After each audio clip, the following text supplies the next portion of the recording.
Hi, good morning. എല്ലാവർക്കും സുഖം എന്ന് വിശ്വസിക്കുന്നു. ഇന്ന് നമ്മൾ ഉണ്ടാക്കാൻ പോകുന്ന നല്ല ടേസ്റ്റി ആയിട്ടുള്ള മട്ടർ പനീർ മസാലക്കറിയാണ്. അതെങ്ങനെയാണ് ഉണ്ടാക്കുന്നത് നമുക്ക് നോക്കാം. നമ്മൾ ഇന്നൊരു പനീർ മട്ടറാണ് ഉണ്ടാക്കാൻ പോകുന്നത്. അതിന് വേണ്ടിയിട്ട് ഞാൻ ഇവിടെ ചെറിയ കഷ്ണങ്ങളാക്കി അരിഞ്ഞ് വെച്ചിരിക്കുന്ന പനീറാണ് ഇത്. നമുക്ക് ഒരു പാൻ എടുത്ത് ചൂടാകാൻ വെക്കാം. അതിലേക്ക് സ്വല്പം എണ്ണ ഒഴിച്ചു. അപ്പോൾ നമ്മളൊരു പാൻ എടുത്ത് ചൂടാകാൻ വെച്ചു. അതിലേക്ക് നമ്മൾ സ്വല്പം എണ്ണ ഒഴിച്ചു കൊടുത്തു. അപ്പോൾ ഞാനൊരു സവാളയാണ് അരിഞ്ഞിട്ടിരിക്കുന്നത്. ആ സവാള ഇട്ട് ഒന്ന് വഴറ്റിയെടുക്കുക. ഞാൻ 3-4 വെളുത്തുള്ളിയാണ് ചുള വെളുത്തുള്ളി ഇട്ട് കൊടുത്തു. അതിലേക്ക് ഞാനൊരു വലിയ തക്കാളി ഇട്ട് കൊടുത്തു. രണ്ട് പീസ് കറുവപ്പട്ട ഇട്ട് കൊടുത്തു. ഒരു അര സ്പൂണ് പെരുംജീരകം ഇട്ട് കൊടുത്ത് നമുക്കിതൊന്ന് വഴറ്റിയെടുക്കാതെ.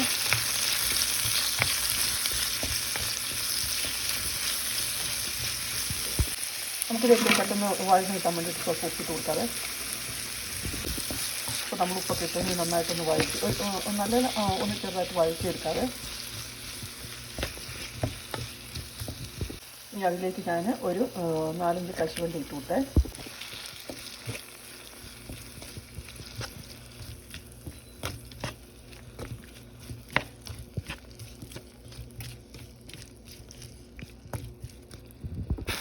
അപ്പോൾ നമ്മുടെ മസാലയെല്ലാം ഒന്ന് വഴഞ്ഞിട്ടുണ്ട്. ഇതൊരു മിക്സറി ജാറിലേക്ക് ഇട്ട് നമുക്ക് അരച്ചെടുക്കണം. ചൂടാകാൻ വേണ്ടി നമുക്ക് ആ സെയിം പ്ലേറ്റിലോട്ട് തന്നെ സ്വല്പം എണ്ണ ഇട്ട് കൊടുത്തിട്ട് നമുക്ക് മസാല. ഇപ്പോൾ നമ്മുടെ ജീരകമൊക്കെ മൂത്തിട്ടുണ്ട്. ഇനി നമുക്കതിലേക്ക് 1 സ്പൂണ് മുളക് പൊടി ഇട്ട് കൊടുക്കാതെ. 1 സ്പൂണ് മുളക് പൊടിയും 1 സ്പൂണ് മല്ലിപ്പൊടിയും നമ്മളിപ്പോൾ അര സ്പൂണ് ഗരം മസാലയും കൂടി ഇട്ട് കൊടുത്തേ. ഇതെല്ലാം ഈ മുളക് പൊടി മസാലയെല്ലാം ഒന്നും നമുക്ക് ഇളക്കി ഇച്ചമണമൊക്കെ ഒന്ന് മാറുന്നതും വരെ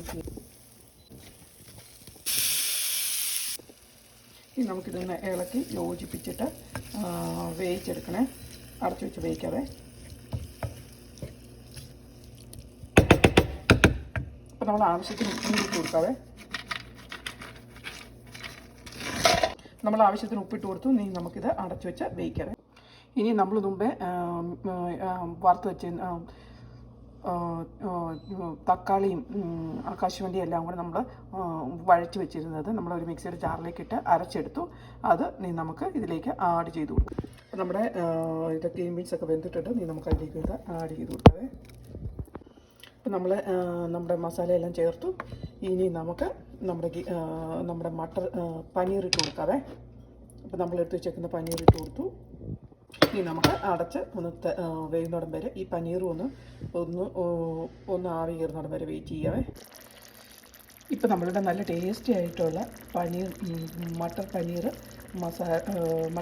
മസാലക്കറി ഇവിടെ റെഡി ആയിട്ടുണ്ട്. അപ്പോൾ നമുക്കൊരു സെർവിങ് പ്ലേറ്റിലേക്ക് മാറ്റാവുന്നതാണ്.